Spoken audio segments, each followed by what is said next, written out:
Good morning. So switching gears a little bit here, being this is a technology conference, I wanted to talk a little bit about sources of innovation and where innovation comes from. And the kind of neat thing about these conferences is we have a mixture of both operators and industrial manufacturers of equipment that go into your processes. And so my challenge for you this morning is going to be on the relationship side and to love your enemy, basically. Does anybody know where this quote comes from? Godfather? Thank you. It's not personal. It's just business. Now that actually was said by Michael to Sonny. But this is how my application sales engineers feel when they go into an EPC firm or an operator to talk about industrial equipment to be used in a project. It's about an adversarial relationship. It's very challenging for them. It's a win at all costs, and quite frankly, this is the face of your procurement guide that they're seeing. And I think the truth is the same on the other side as well. I think on your end, your design engineers at the EPC firm, right, your operator, your procurement people, they're challenged. How do I beat these different manufacturers into submission and get what we need at the lowest cost, but good quality and good performance? There's a much wiser person in the industry that's spoken recently, and this is a quote from Michael Scott from the office. He said, "Business is always personal. It's the most personal thing in the world." And so what I want to challenge you this morning is this idea that from an industrial manufacturer's perspective, you as operators have an immense opportunity to leverage our talents, our resources, our knowledge, our capability, and our funds to source your innovation. And at the end, I'll give you a few case studies on examples of how that can happen. And it's the nature of our relationships that's blocking that and preventing that, stifling innovation and increasing your cost of operation.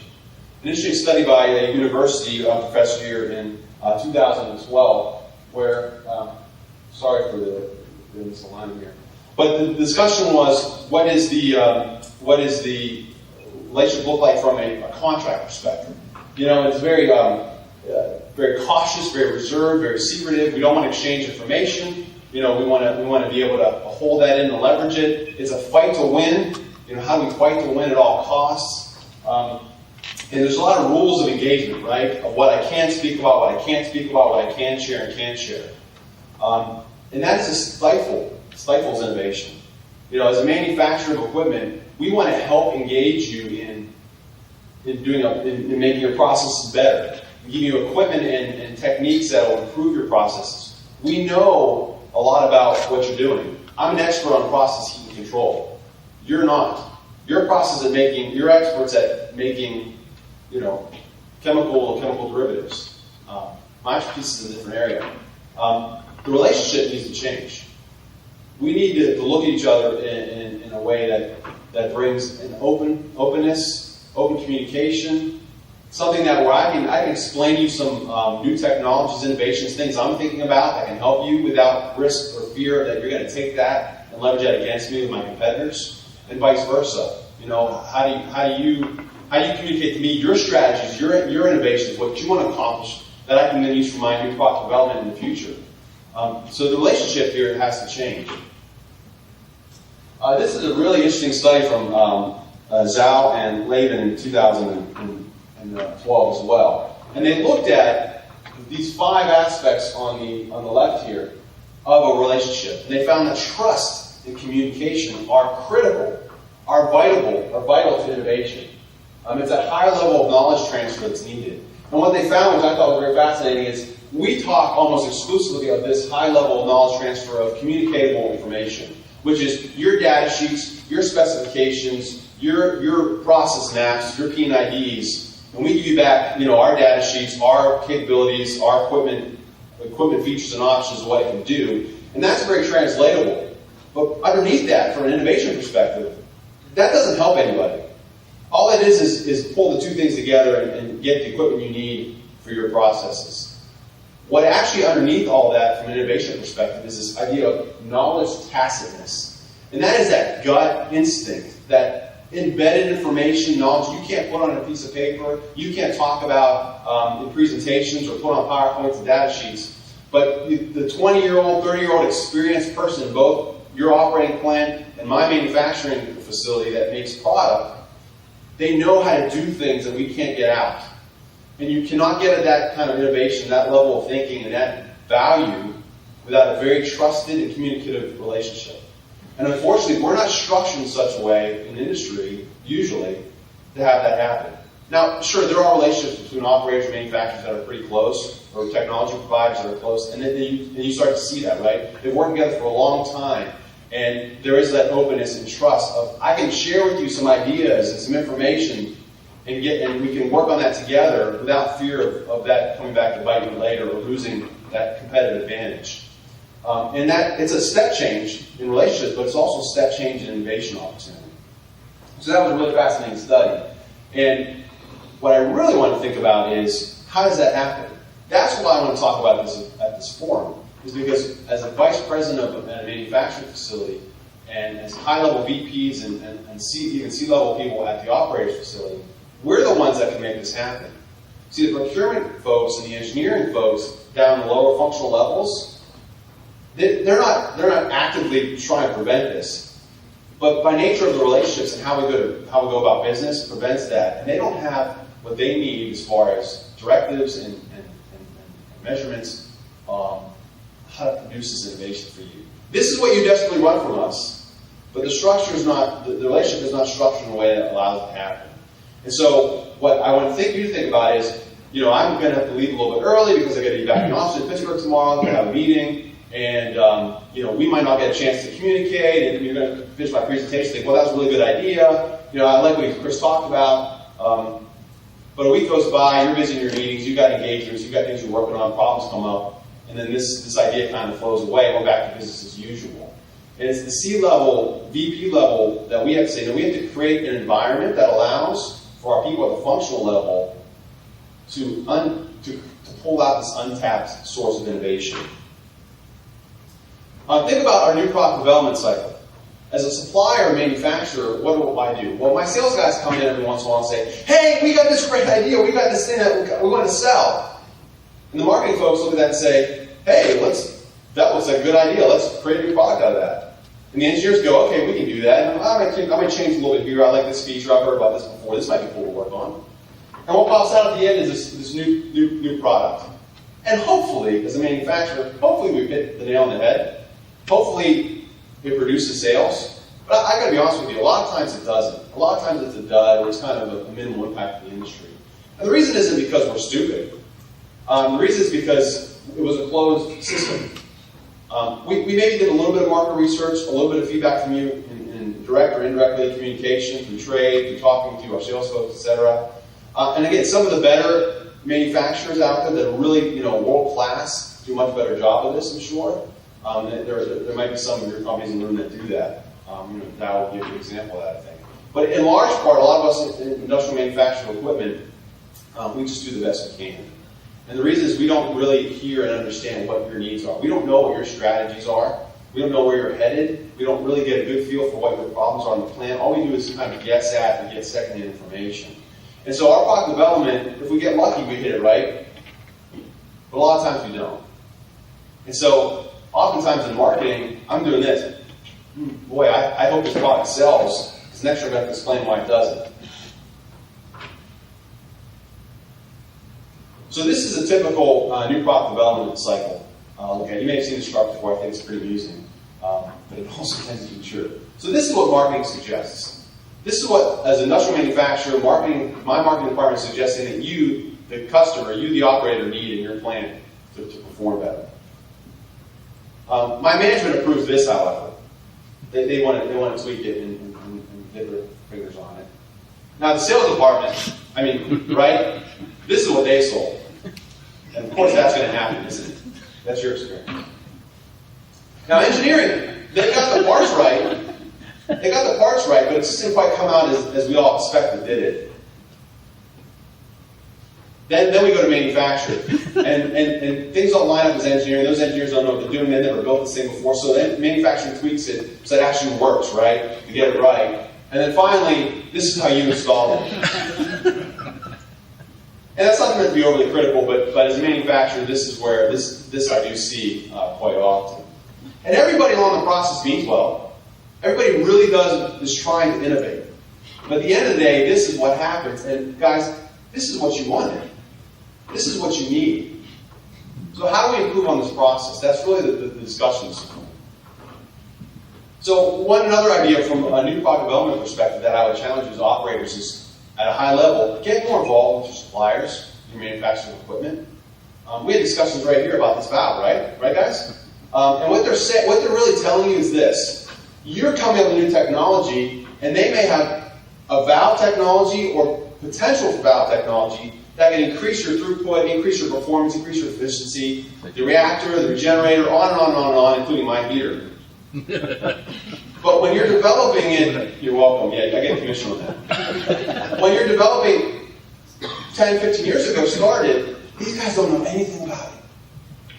We know nothing about it until the specs finally come out, the data sheets. You've proved the technology, and here you go. Build this. Right? Now, we need a more collaborative effort from a new product development perspective. And again, my sales engineers and application engineers meet with your procurement people way too late to make that happen. And they don't have the incentives and drive to make that happen, even when they know it's a good idea. It's too late. So this idea of collaborative new product development, I think, is very important and another step change we need to make as far as our relationships go. The other idea I want to talk about is expertise. Okay? I've been in my field for almost 20 years. Okay? I serve 36 different end markets. My equipment goes into not just oil and gas, petrochemical, and power generation facilities. It goes into food processing facilities. It goes into aeronautical applications. Guys, I've got a heater on the moon. Do you think technology that I use for NASA for the moon and the space shuttle could maybe apply to your plant? Okay. Your engineers, the best engineers you have, the absolute best guy you have in the world, will never know as much about electric heating than I do. Oftentimes, we see requests for quote for product and technology and requests for equipment that the second I look at it, I go, that'll work, but I do it a different way. Right? I'm the expert.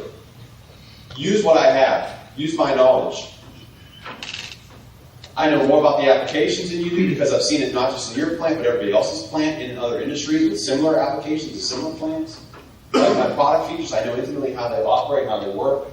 Performance, I'll tell you, I will see on the data sheets requirements that say limit heat flux on your element to X, Y, Z.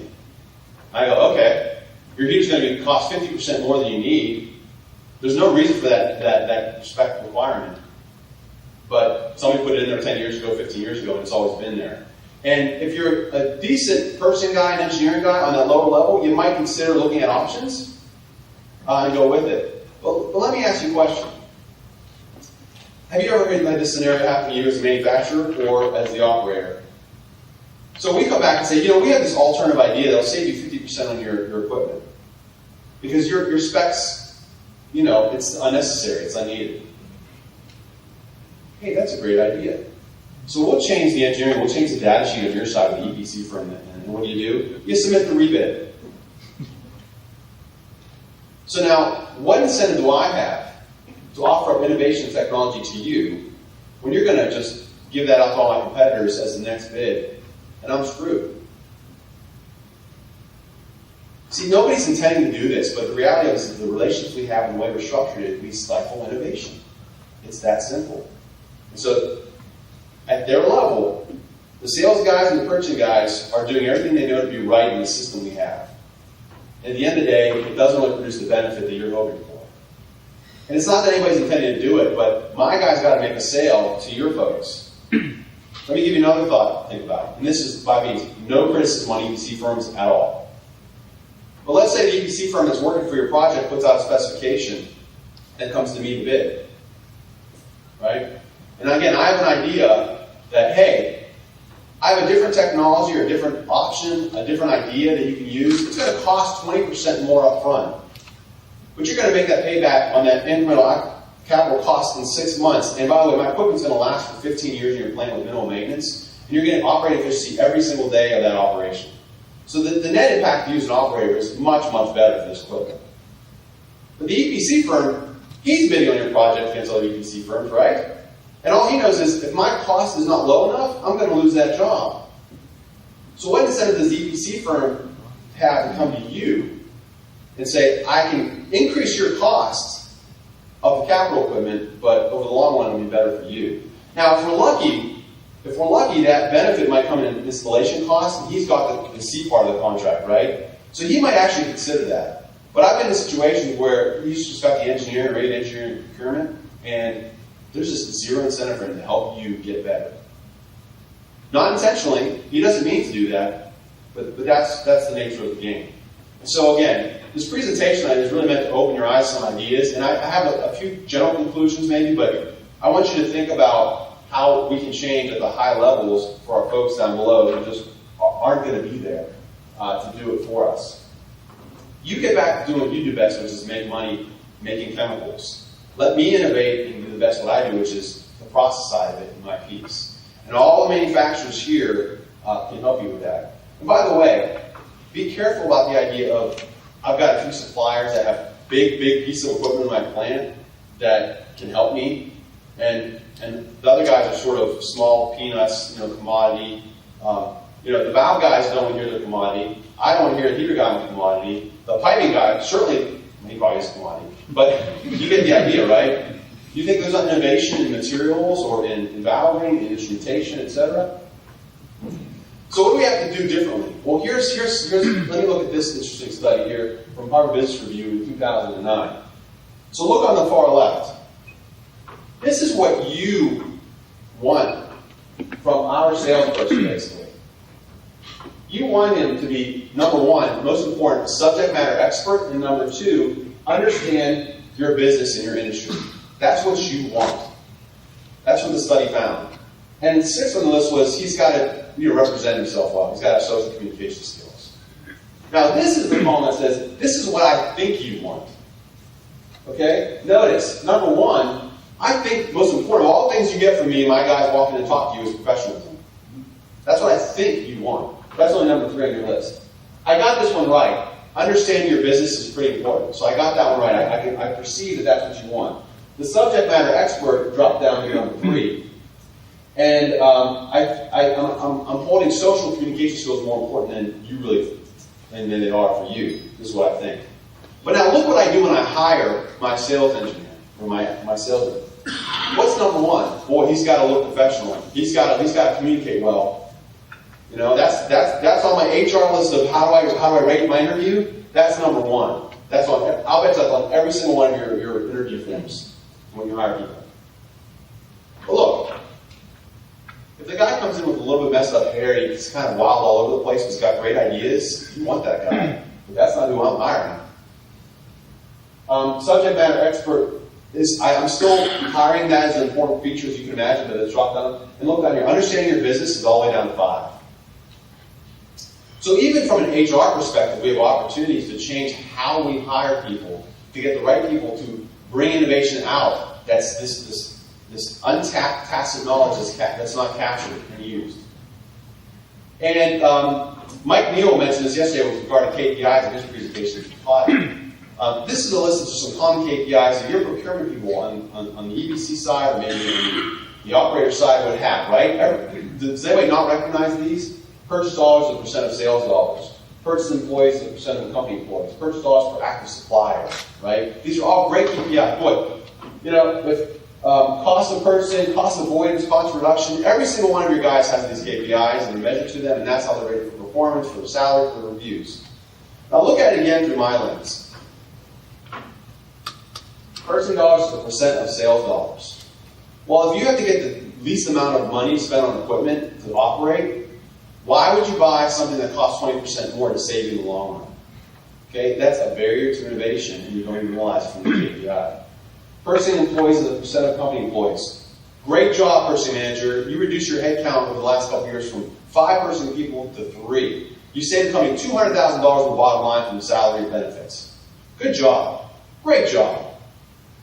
Now let me challenge you with this. Hire that one guy back and say your only objective as a person guy is to create better relationships with our suppliers and create innovation. And I'm going to give you the metrics and the KPIs on that, and that's your target. $100,000, bring that guy back. What do you think he's going to do for your company in the long run? So you save $200,000 in your bottom line from firing 2 people. I'm not criticizing that decision. I'm just saying, from an innovation standpoint, it stinks. Okay? in and saying, we want to build a trustworthy, open relationship, that we're going to work together on new product development and ideas and innovation, and you have my backing that we're not going to just take that information and bid it out to the lowest cost guy. An excellent procurement department that's nailing these metrics is probably significantly stifling innovation. So think about that. One of the last slides I hear as far as the organization perspective, I'm not going to go through some detail, but you can see sort of what's the buyer status with the supplier, and then what's our competitiveness.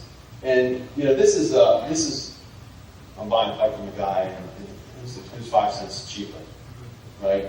And if I'm working really hard on my side, just me trying, I could become a preferred supplier of you, and there's some value to that, not from an innovation perspective, but certainly for my sales revenue. If I'm not doing anything but you're working hard with me, then you're trying to compete my competitiveness. You want more of my stuff. But at the end of the day, what's best is when we're both working together on this building relationship. That's where collaboration and innovation really come in. Okay? You're going to get a copy of this presentation so you can look at the advantages and disadvantages of this idea. But this study was done by Kaufman, and they said these are the advantages of this kind of open collaborative communication with suppliers, manufacturers. And this is the disadvantage. And if we really get a look at it, the advantages do outweigh the disadvantages, but even more so, these are real, hard numbered advantages you're going to get. And when you study some of these disadvantages, like increased dependence, reduced flexibility, I would argue that they're not that bad. In other words, if by partnering with a manufacturer for the long run, you get innovation and lower costs and technology out of that. And the downside is, if something goes wrong, you're a little bit inflexible to switch supplier because you've been so much embedded with this other supplier for so long. That's kind of an out there risk, and really, isn't the trade-off worth it? So I would argue that even some of these disadvantages aren't that bad. So I would encourage you to look at this slide and maybe even study to look at that. It's fascinating information. And so the conclusion is a call to action for you. You're at the high-level VP, you're the CEO, you're the CFO, et cetera, and in my organization, us high-level people, we want to get together. And these forums are meant to do that, but my experience is they don't really happen. So I'll get your card, you'll get my card, this sounds like a good idea, I'll call you up, and at the end of the day, you're not functionally doing a lot of this stuff, right? It's your engineering manager, it's my sales engineer, or my sales manager. And so what we do is we get together and we say, okay, you guys get together and figure this out. And everybody means well. But again, a week later, you're off to your meetings, I'm off to mine, and nothing ever happens. So how do we create opportunities where I can come in and talk to your high-level people and get ideas and understanding of where you're headed strategically, where you need innovation, what your problems are really having. And it really matters. You're going to take the time out of your schedule because it's that important. That's my challenge for you at the high level. Because again, unintentionally, folks lower can't do it. A good supplier isn't just there to sell you something, unless that's all you want from them, okay? And I think I have a minute or two, let me just check. I do. To give you two quick examples that I just ran into myself and my company just in the last few months. The first one, and I'll say the names because they're not here, is GE. So GE is excellent at procurement strategies. Excellent. Top notch. They do a great job of driving down costs, and all manufacturers that work with GE are smiling right now. And they do so without sacrificing quality and commitment. They provide excellent systems, and they really do not sacrifice on those issues. But they drive the costs down like a bucket. I had a situation where in a heat package that we manufactured for them, we competed against them recently, and we lost the bid to a lower cost fabricator. The system's been engineered, they have all the detailed drawings, P&IDs, and they can have a fabricator buy all the parts and put together cheaper than I can. And this is primarily a heating skid. Now why can they do that? Well, the reason is because we've already innovated, the solution's already been created. As a matter of fact, I've already helped them create 2 new skids in the last year, new systems that are great, that the fabricator can't do. He's not an expert on heating technology. All right? He can quote materials from low-cost heater manufacturers, control manufacturers, panel manufacturers, piping, skid fabrication, put it all together cheaper than I can. Why? He doesn't have R&D engineering. He's not creating new technologies and innovation, right? He's not putting money in that area, in this case, for heaters. He doesn't have, he's not building pilot plants, sending people out to test things. He's not incurring third-party costs. He just says, if you can functionally hit this as a competitor, I'm going to buy the heater from you, the panel from you, and I'm going to put the skid together. So we lost the job. Now, ironically, in this case, that competitor is also my customer, because if I lose the skid job, we have an interesting relationship. They'll buy the heater control panel from us. Now, I'm competing against other manufacturers on that too, but I still have a shot to make some of the business with GE. So the spec comes to me for the heater panel from the fabricator, and I look at it and go, that's just stupid. The heater is twice as big as it needs to be. They've got all these ridiculous restrictions on it. Now, the right thing for me to do is say, here, I'm going to give you the right equipment that you need for your skid that's going to lower your cost and be better for you to win this job, right? But the second I do that, he's giving it to my competitor, and they're going to functionally, mechanically build the same thing that I've designed that they don't know how to do. So I'm going to lose that job as well. Now, GE's going to get this new design and go, wow, this is nice. The cost dropped because you changed the heater design. So then they're going to change their P&ID and their system layout, their spec. And when that comes out next time, now I'm doubly screwed. So GE does a fantastic job of driving down costs.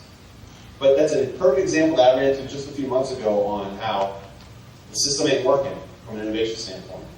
And by the way, now what incentive do I have to innovate on the next skid design they want to do? Well, go find some other schlub to do your work for you, and then when you're done, you put the bid out, I can bid on that. So that doesn't work real well. The second example is a positive one, and I'm under an NDA on this one, so I can't speak to it, so I apologize for not being specific. I know that's important when you tell stories. But an upstream operator has an application that they would like to look at. Now, ironically, it wasn't possible before because we didn't have the technology to do very large process heating loads at high powers, multi-megawatts. It wasn't practical from an infrastructure perspective for electric.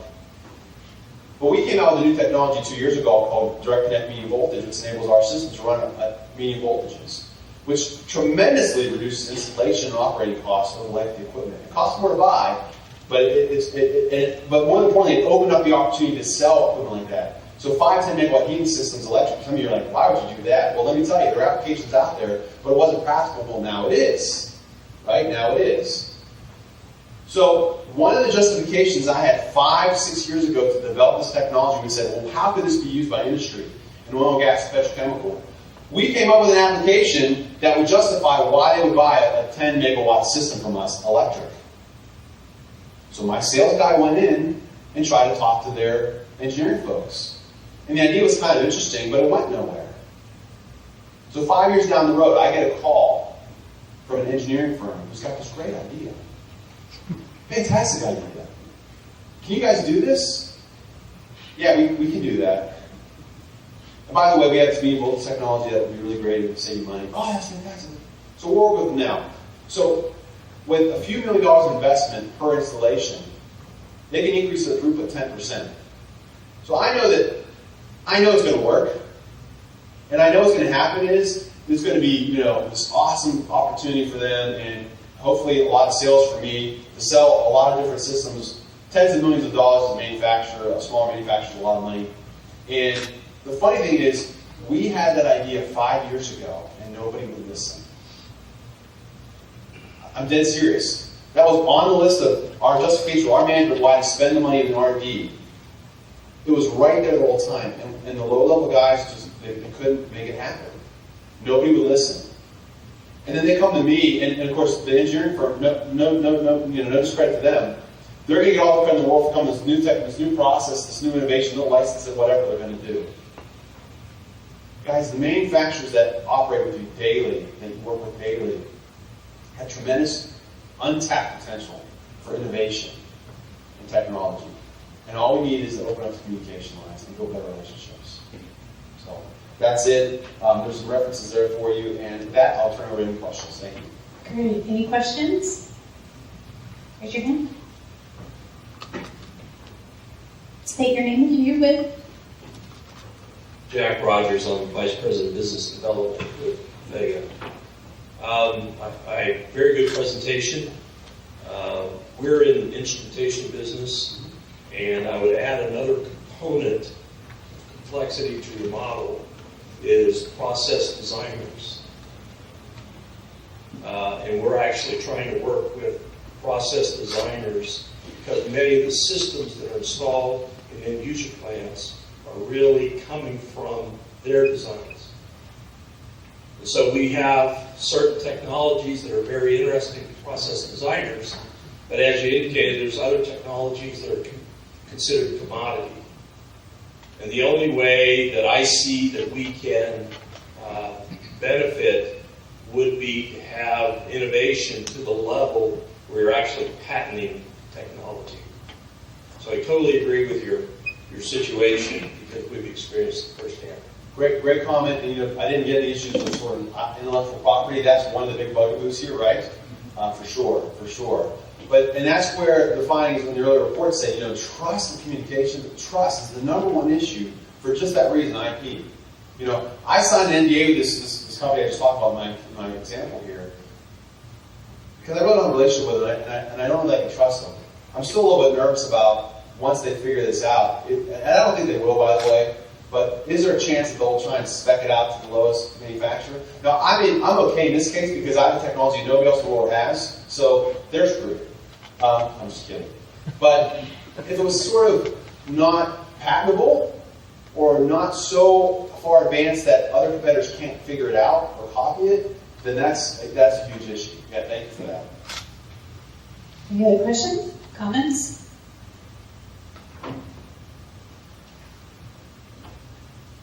Well, I thought that was a great presentation.